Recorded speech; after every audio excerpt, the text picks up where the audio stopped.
second and last verse.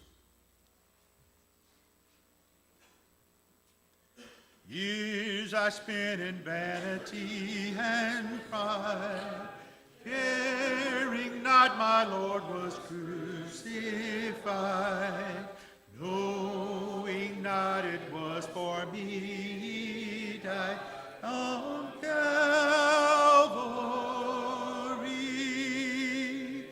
Mercy there was great and grace was free. Pardon there was multiplied to me. There my burden so found liberty at Calvary.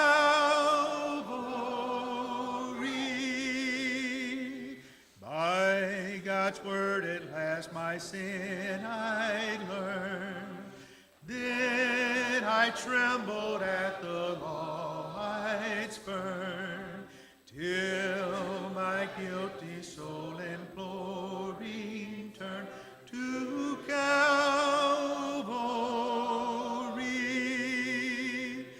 Mercy there was great and grace was free. Pardon there was multiplied to me. There my burden so found liberty at Calvary. Oh, the love that drew salvation's plan. Oh, the grace that brought it down to man. Oh, the mighty gulf that God did span at Calvary.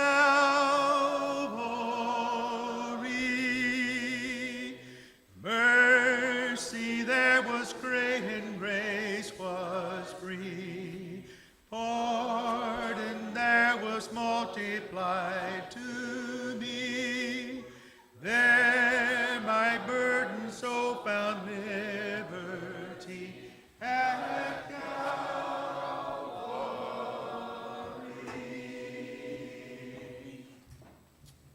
Good morning, Skyline. I hope everybody's doing well. Dale, appreciate leading that wonderful singing. Appreciate you being here. We appreciate our visitors we have, and I know we have some. So we thank you very much for coming our way.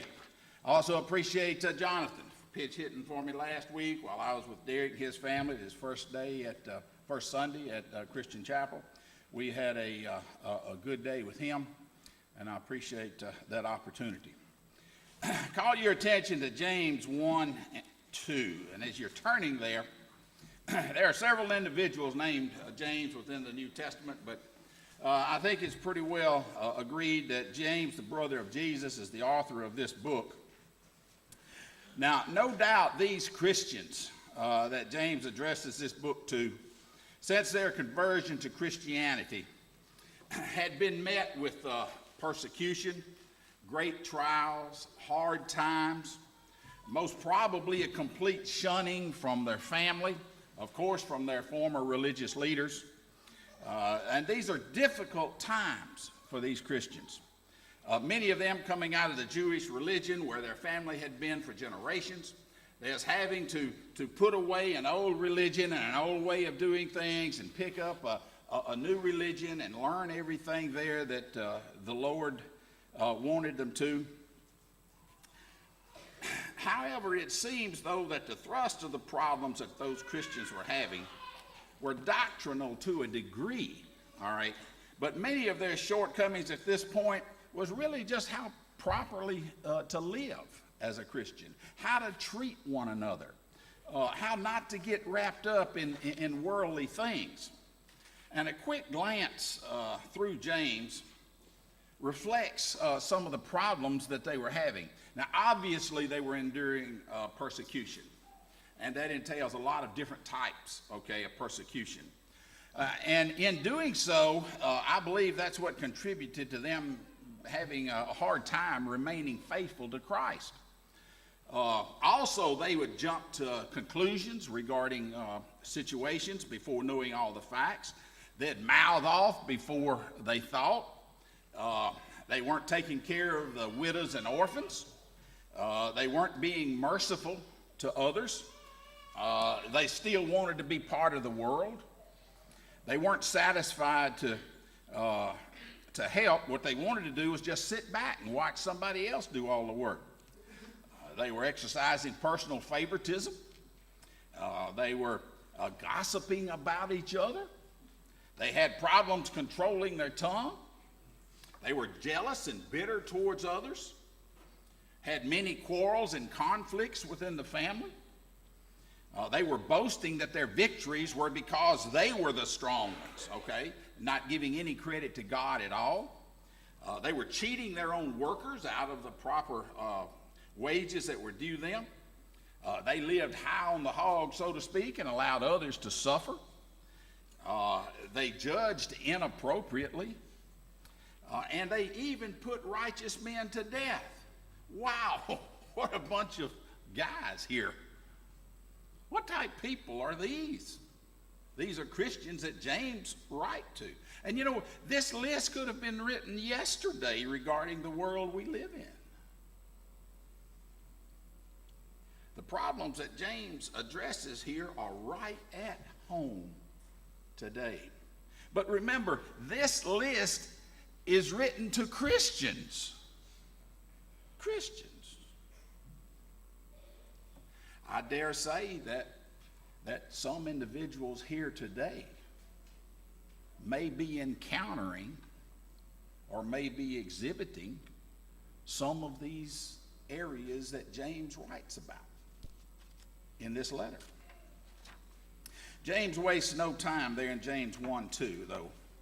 He jumps right in and he says, "Consider it all joy, my brethren, when you encounter various trials." Now, think about the trials they were encountering.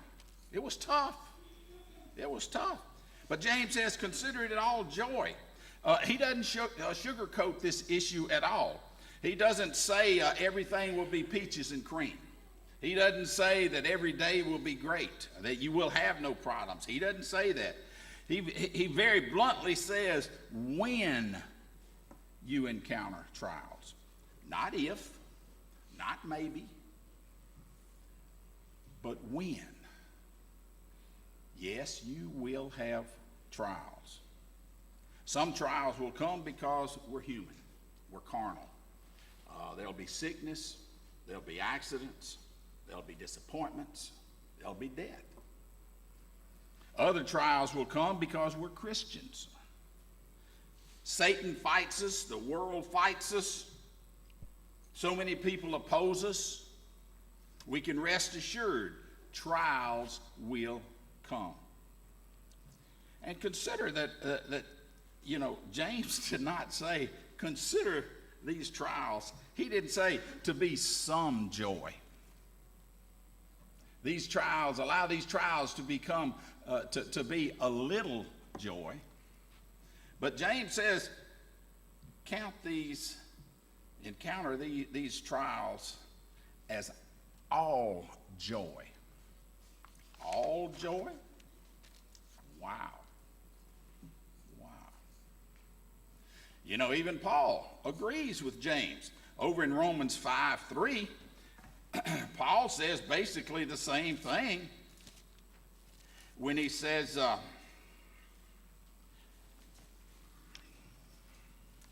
and not only this, but we also exalt, in other words, we rejoice in our tribulations.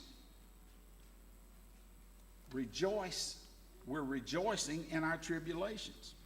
And then there's that one verse over in 1 Thessalonians 5:16 where Paul also tells us to rejoice always.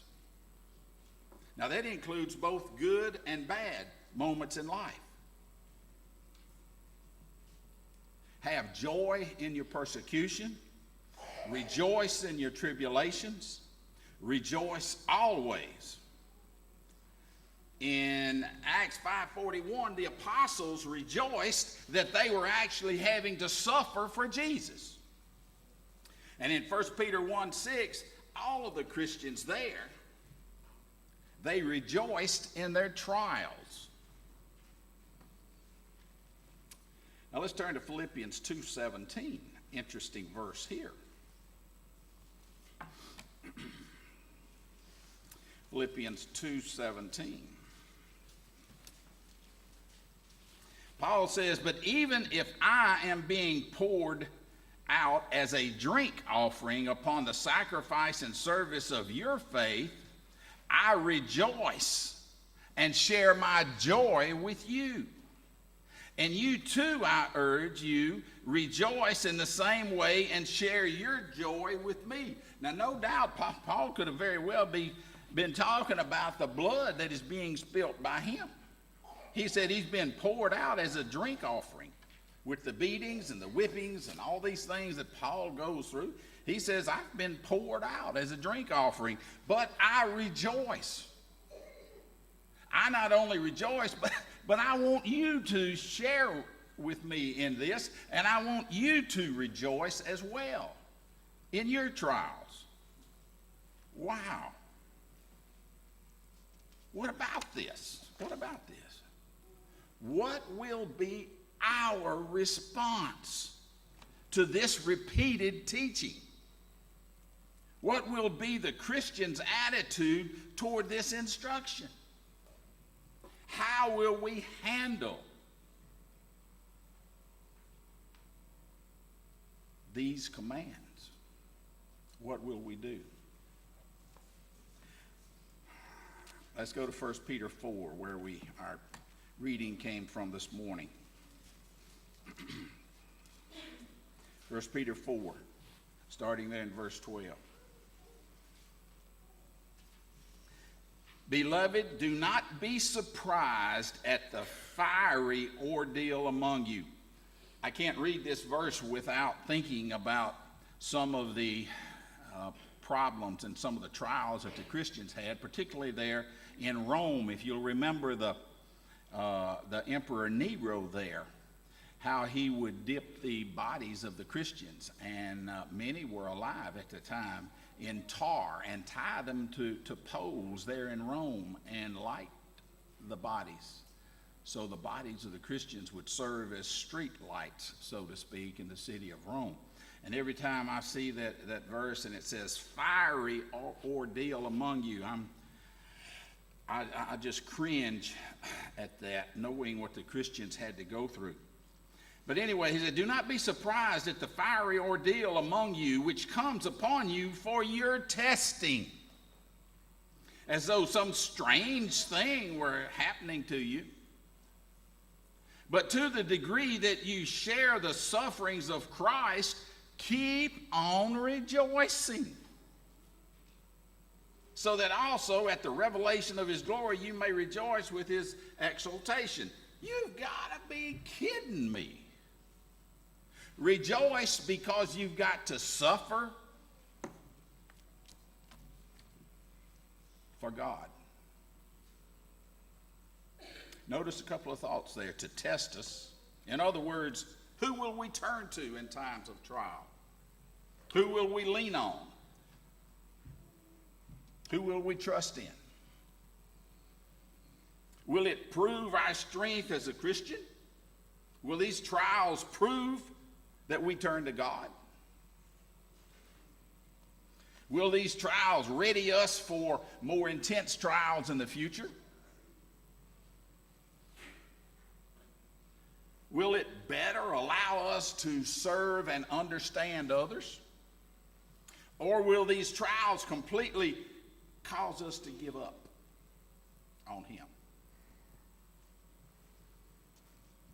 And then consider that Peter there tells the Christian to rejoice at trials in order to share Christ's sufferings.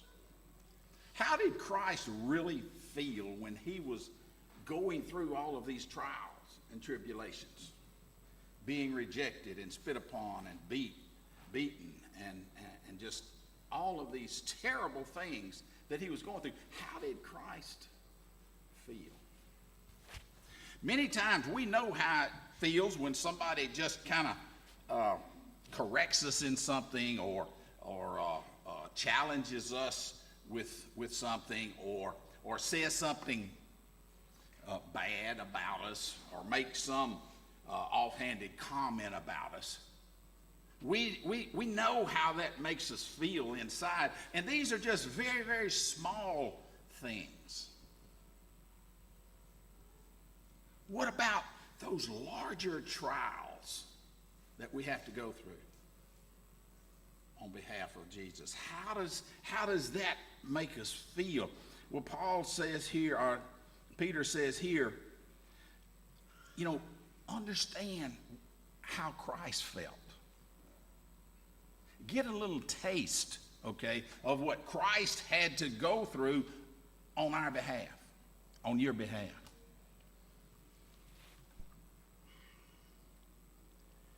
I always thought it was a little odd, really. As I came into Christianity and I started studying, and I, ran across this, and it seemed a little odd to me that we were told to rejoice as we go through trials. And yet we can't deny it. It's there in so many different places, written by so many different men, of course, guided by the Holy Spirit. But folks, I'd be the first to tell you up front, this instruction has been a tough one for me. It really has. And I will confess this morning that too often I fail. I fail at this. I have a hard time understanding it, and I have even a harder time in implementing this within my life. Yeah, I'm not by nature a very, let's say, call it constant, joyous person. I'm not a perpetually bubbly individual, just not. And I do have my less than desirable moments. I struggle with anxiety about our country. I worry about the kids and the grandkids. I become concerned over a new knock or noise that I hear in my vehicle. I cringe when my air conditioner at home kind of goes on the blink. I've been concerned about payment of certain bills. At one point in the past, I traveled with 25 cents in my pocket. That was when I could go to a pay phone, and stick that 25 cents in there and call home. I do remember when it was a dime, though. Many times I have to fight for my joy. And it's almost impossible to get to the point of rejoicing always. I have not completely arrived there yet. And you say, well, Norm, you better hurry up. You're getting old. You're getting old. But this is one thing that I know I struggle in. Oh, I've come a long way. I've come a long way, believe me. But I don't believe I'm where I need to be yet as a child of God, as a Christian. I think my son is there now. And he's been there now for a while.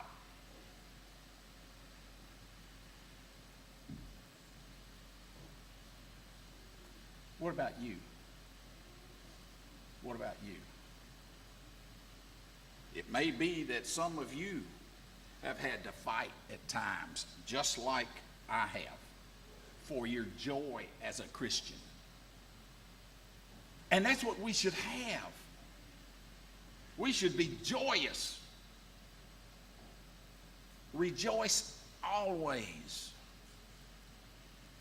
Are there any trials that we can't get through with the help of our family and God? Are there any trials out there? You may be fighting it. You may be having a hard time with it right now. But I know many some, I'll say, some within our spiritual family here may be enduring those trials, temptations, tribulations, and personal problems. You may be opting to keep them to yourselves and not say anything about it. So many of us hurt and cry silently without any help. 2 Corinthians 6:4, Paul tells us here, but in everything commending ourselves as servants of God, in much endurance, in afflictions, in hardships, in distresses. Verse 5, in beatings and imprisonments, in tumults and labors, in sleeplessness, in hunger. Look at everything Paul says there that he has had to endure. And then he continues over there in the latter part of 2 Corinthians. We know that over there where he lists so many things there. Starting there in 2 Corinthians 12, 23. Goes all the way through 28 there. Won't list them all. We don't have time.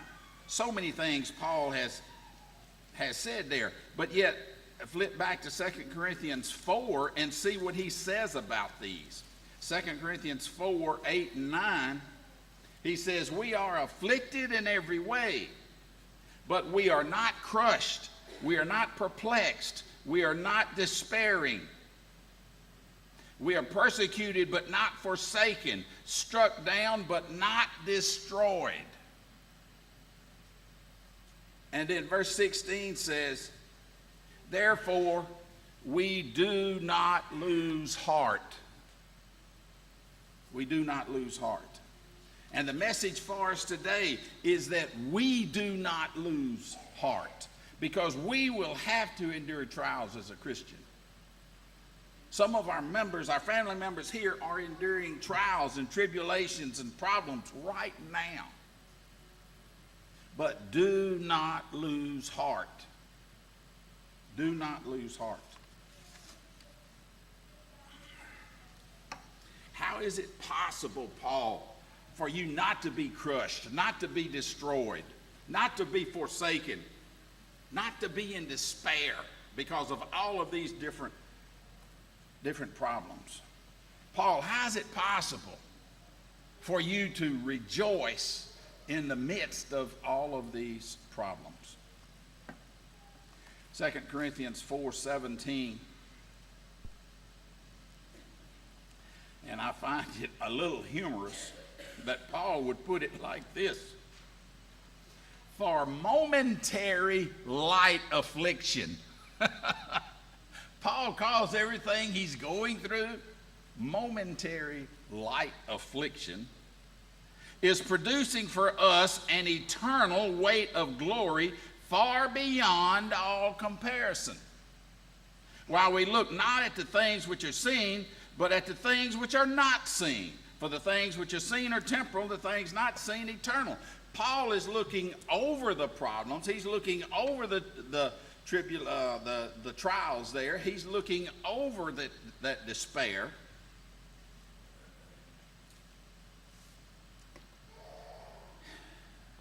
He is looking past those problems to the safety and security that God has promised him. And he's promised us the same thing that he's given to Paul. It's the same way when we look at Romans 8:28, and we know that God causes all things to work together for good to those who love God. A lot of people have problems with all this, but we cannot look at one instance in our lives. It's the overall good of everything working together, all right? And it says all things, which includes the bad things. And the for good here certainly doesn't equate to God giving us money or prosperity there. Obviously, it's a reference to the safety that we have as the children of God walking in the light of his Son.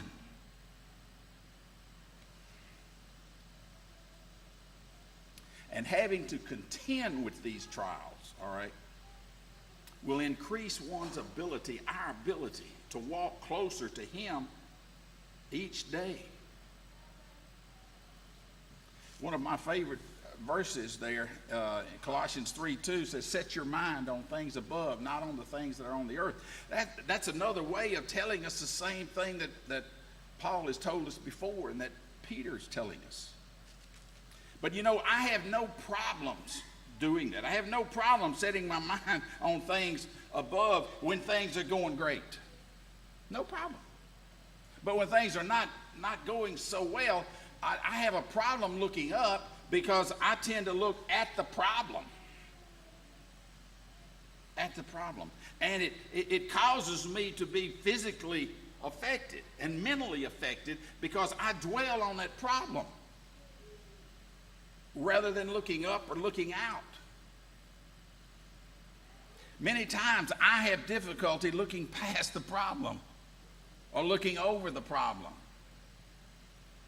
or even placing the trial in perspective at times. And Joyce will be the first one to tell you.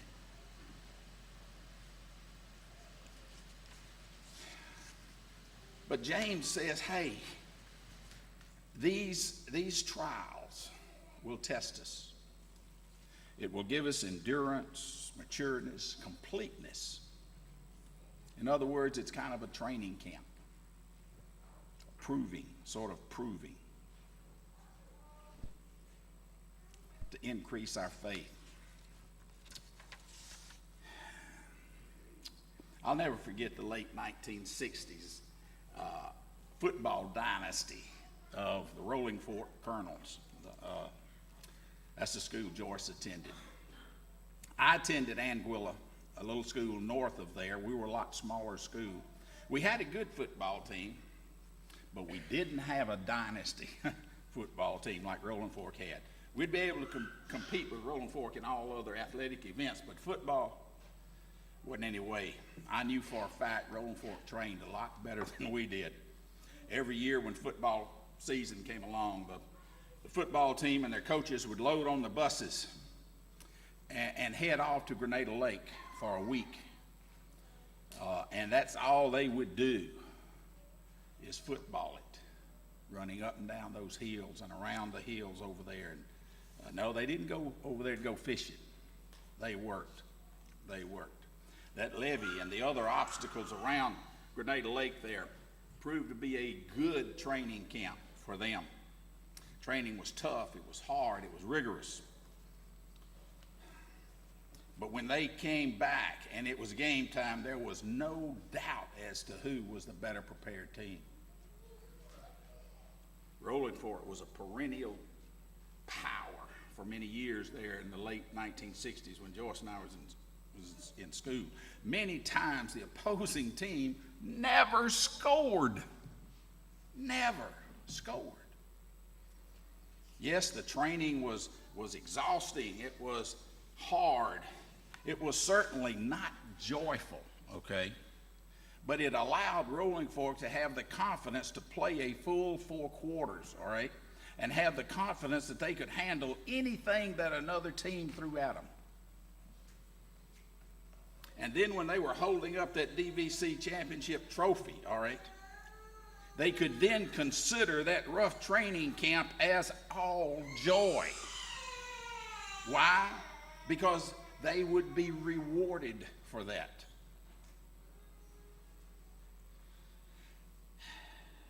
We've got to think about that today. We enjoy, or will enjoy, God's place of rest for us sometime in the future. But there may be a rigorous training camp that we have to attend now. We cannot falter. We cannot allow weakness to get us off track.